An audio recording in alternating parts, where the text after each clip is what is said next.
This is allegedly the scariest game on Roblox. 99 Nights in the Forest? Pfft. It can't be that bad. This is the same app that has Rainbow Friends. Okay, well, we're in the game now and... Oh my god! I got a sack! And a nice one at that. Okay, I think I'm starting to get the hang of it. They just want me to chop some wood? Good thing I have a lot of experience whacking wood.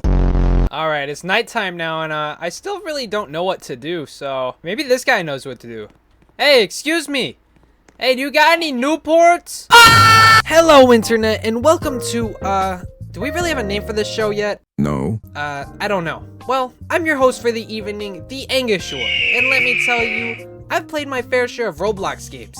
And recently, and to no one's surprise, the charts page has let me down recently. Top games like Grow a Garden, I'm not growing a garden, and Steal a Brain Rot just aren't my thing.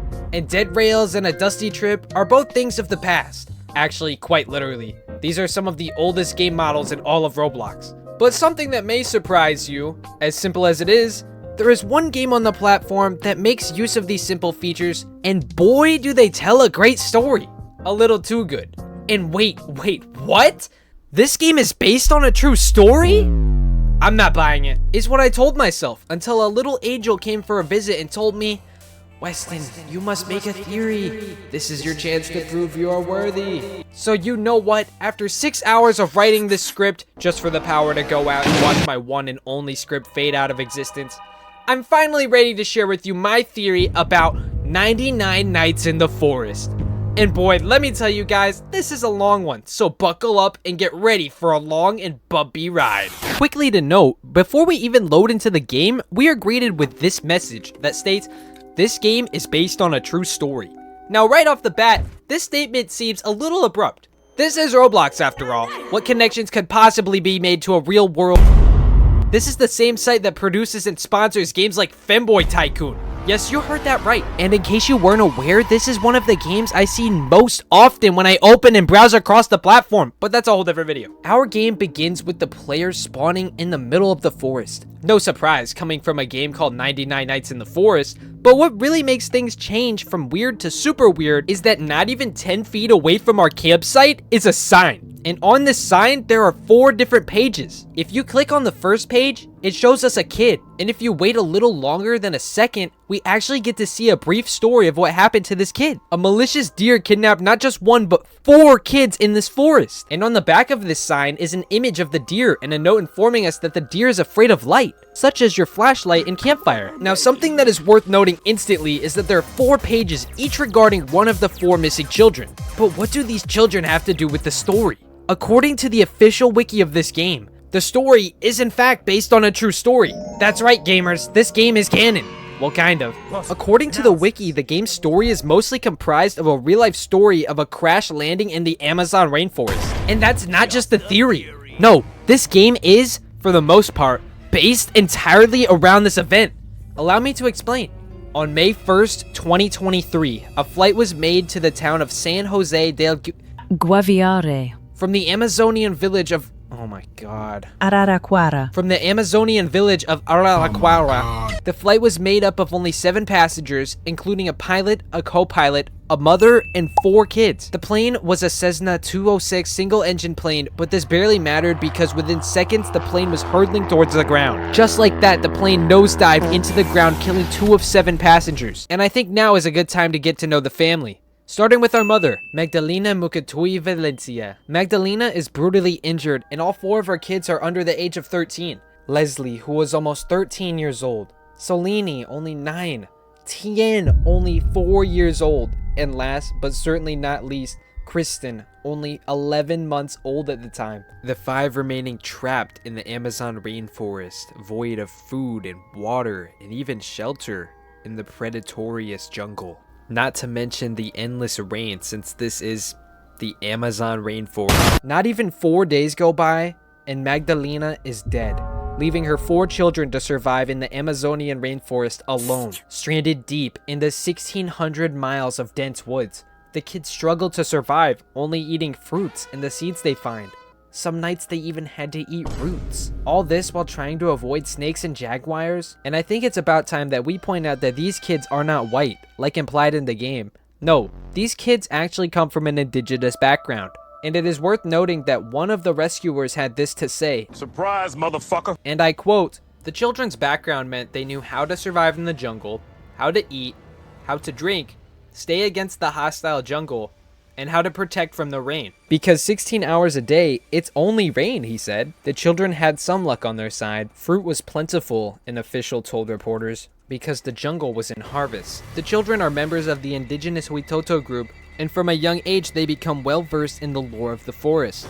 Everyone connected with the case agrees it is ultimately this that saved them. These kids weren't just some gooners from Detroit. No, these kids knew how to survive in the wild. Though that doesn't mean it wasn't a challenge for them. Leslie, the eldest daughter, only 12 years old, is now tasked with raising her 3 younger siblings in the woods for the next 30 days. And over the course of 40 days, within the first 16 days, rescuers are able to find the plane crash site and the remaining bodies inside, but they are unable to find the children. Days go by, and over the span of time, about 150 soldiers and their dogs were flown into the area to team up with dozens of indigenous volunteers in support to help the missing children, which is absolutely insane considering the number of little girls missing in Texas. And this number only continues to rise. Regardless, it's safe to say the 4 kids were found and safely returned to their families. But how does this relate to the game? While it's obvious the game makes note of key elements from the story, for example, the 4 kids, the plane crash, the fruit. What is that? What are you doing? Sorry, excuse me. I'm just enjoying these sour grapes you brought. But what's different in this story is the main villain isn't a jaguar. It's a deer. Watch out, watch out, watch out, watch out! Jaguar! The deer, which is definitely our main antagonist in this game, is a creature that only shows up at night, is afraid of lights, and feast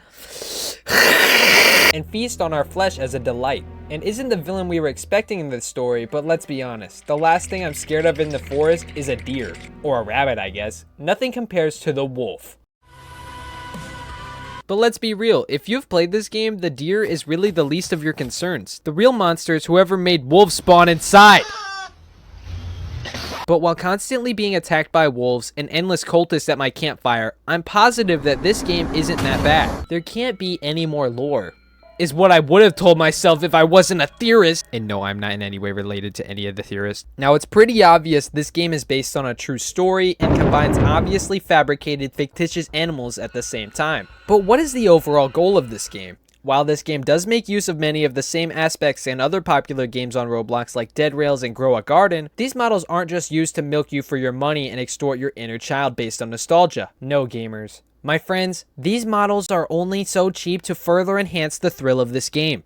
And that has nothing to do with the models. This is actually about the use of critical thinking.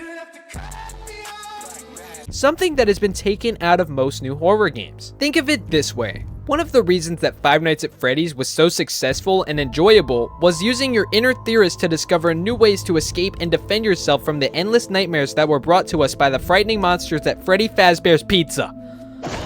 That was a long one. This same feeling that has been ripped from us in the newer FNAF games has re-emerged in this game and finally allows kids to think to themselves, what will I do in this situation? And hopping back on the topic in Texas, this subject could very easily help some missing kids learn to survive and use critical thinking skills to make those decisions. Regardless, now that we have discussed some of the lore within this game, some of the most important details, and what makes a horror game so good, I want to share with you some of my own mini theories about this game, since this game averages more players than Fortnite's entire fan base, yet game theory is still too busy talking about, well... I'm here to pull an Afton, or an Edwin, as it turns out, and put it all back together. The deer isn't the real kidnapper. Now, I can confirm that this is not true. There's tons of evidence supporting that the deer is the one who took these plane crash victims, but here were some of the reasons that made me suspect at first. One being the whole light shebang. If the deer is afraid of light, then that would mean that each and every one of the rooms containing these kids would be void of light, and I can confirm that this is in fact true. So this theory is busted! Número 5. Another theory I had was that the pelt trader may be connected to this in some way. Think about it. Each time you rescue a kid from the cell they're being held up in, you must defeat an army of wolves or bears. And well, what do these animals drop upon death? None other than their pelts. That's right, I believe that the pelt trader is using us to finance his army of bears and wolves. Each time he shows up demanding pelt, we have pelt to give him from these trials. The same trials he set up and only finances by you returning his pelt to him before it quickly expires. He is using the same method Mr. Beast uses to finance his videos by using the money already provided to him by you. Yep, it's safe to say that this theory is confirmed. Número 4. Another theory I had is that the deer only exists because of the cultists found around the map. Considering how many cultists are on the map, it's fairly clear that the cultists are somewhat related to the hellspawn that is the deer. For God's sake, they have pentagrams around on the ground. This is not a holy land. These cultists have been summoning the deer as if it was Satan. Or worse, man, bear, pig, and get away with it only because of the laws in the United States Constitution, which states that Congress shall make no law respecting an establishment of religion or confirmed. Número 3. What if the cultists are summoning the deer to fight off aliens? Or the other way around? What if the cultists are summoning aliens to fight the deer? Confirmed! Número 2. What am I supposed to do with these kids after the 90 days? Honorable mención. Gamers. I heard my boys doing a 99 night in the forest lore episode. Well, I got some lore for you. Now, we do know it's based off a true story. A mom, 4 kids, on a plane crashes, only the kids survive. Now, my question is, why does a deer need to kidnap kids? Now, I figured it out, gamers. The reason the deer kidnaps the kids is because the deer is the kid's mom. Nope. Got transformed into a deer by the cultist group. Yeah, see, I'm using my brain now. Now, that cultist group did transform her. We see there's a science lab, things like that. So, they used the science lab to transform a dead mom into this giant deer. This deer has the memories of these kids. The kids don't know the deer's their mom, so obviously they're gonna be crying. Now, I think that is explained why she kidnapped 4 different kids. Because they're her kids. You see, gamers? You just gotta use that noggin sometimes. Because that's just a theory. Número 1. And our final theory kind of goes against all of these. What if the berries that the fairy sells and spawns across the map are intoxicating the player and impair the player, forcing them to see things that aren't there? What if there are drugs in a kid's game? Alright, fine. One more, and this one you can test at home. What happens when you hit that subscribe button? Does it turn red like the deer's eyes at night? Does it have a little confetti celebration? I don't know. Let me know in the comments and let me know what you think about this video. As always, thank you so much for watching, and I will see you guys in the next one. Brought to us by Frightening Monsters at Fetty Fest. Fuck!